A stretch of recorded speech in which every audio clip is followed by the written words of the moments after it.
Negara-negara anggota ASEAN berjaya memperkukuh dan meningkatkan kerjasama serantau di sebalik ketidaktentuan politik dunia. Merangkumi pelbagai bidang, kerjasama konkret yang disepakati itu membuktikan ASEAN masih teguh meskipun sesetengah pihak menganggap blok serantau agak lemah dalam menangani cabaran semasa. Bagi Malaysia, visi komuniti ASEAN yang dirangka sejak tahun 2015 memerlukan nafas baru untuk bergerak ke hadapan. Mengambil isu pelarian Myanmar yang tidak menemui titik noktah sehingga kini, Perdana Menteri Datuk Seri Anwar Ibrahim menegaskan Malaysia masih berdepan kesukaran menanganinya, terutamanya yang membabitkan pelarian Rohingya. Butirannya bersama wakil kami Kevin Budiarto di Labuan Bajo, Indonesia.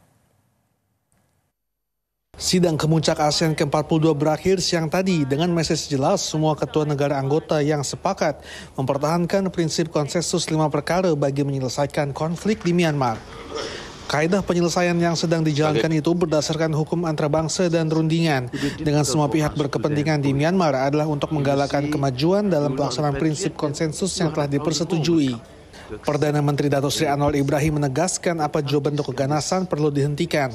Dan selagi isu Myanmar termasuk pelarian Rohingya tidak menemui titik noktah, ia akan membebankan negara anggota termasuk Malaysia. Tetapi soal pendirian ASEAN tentang keperluan menghentikan keganasan itu keras. Tidak ada siapa yang berbeza pendapat. Saya tentunya mengambil pendirian yang agak lebih jelas kerana menangguhkan penyelesaian isu Myanmar ini akan membebankan negara jiran. Konflik yang berlarutan di Myanmar diakui boleh menggugat kestabilan negara ASEAN lain. Di Malaysia sahaja, lebih 200.000 pelarian Rohingya direkodkan dan ia telah mewujudkan isu kemanusiaan yang serius. Datuk Seri Anwar turut mempengerusikan sidang kemuncak kawasan pertumbuhan ASEAN Timur, Brunei, Indonesia, Malaysia, Filipina, BIM, EAGA, dan sidang kemuncak segitiga pertumbuhan Indonesia, Malaysia, Thailand.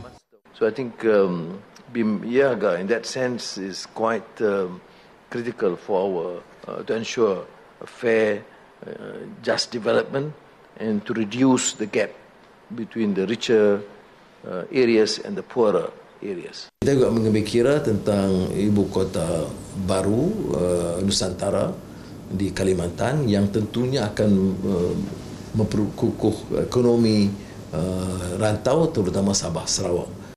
Kerjasama yang disepakati termasuk dalam bidang ekonomi, ekosistem kereta elektrik, pelaksanaan urus niaga mata uang tempatan, dan pembayaran digital antara negara agar ASEAN menjadi lebih kukuh.